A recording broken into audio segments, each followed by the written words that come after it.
रहा update news. Chalisgaon ग्रामीण पोलिसांची अवैध दारू विक्रेत्यांवर धडक कारवाई। पिंपरी प्राचा चितेगाव विसापूर परिसरात कारवाई। 1,11,750 रुपयांची गावठी दारू जप्त व नाश। दिनांक 16 नोव्हेंबर 2025 आज सकाळी 8 वाजता चाळीसगाव ग्रामीण पोलिसांनी पिंपरी प्राचा चितेगाव आणि विसापूर परिसरात अवैध दारू विक्री करणाऱ्यांवर मोठी कारवाई केली आहे।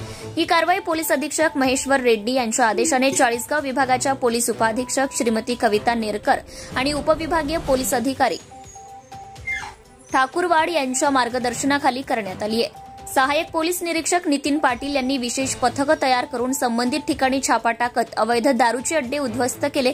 कारवाईत एकूण 1,11,750 रुपये किमतीची गावठी दारू तसेच दारू तयार करण्यासाठी लागणारा कच्चा माल व रासायनिक पदार्थ जप्त करून जागीच नाश करण्यात आलाय।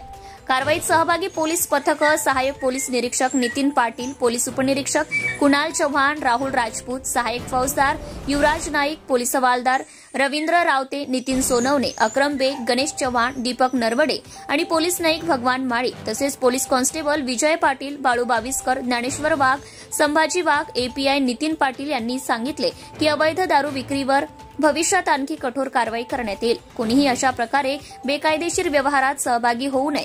चाळीसगाव ग्रामीण पोलिसांच्या या कारवाईचे नागरिकांनी कौतुक केले असून परिसरात कायदा व सुव्यवस्था राखण्यासाठी ही कारवाई महत्त्वपूर्ण ठरली आहे। Bureau report.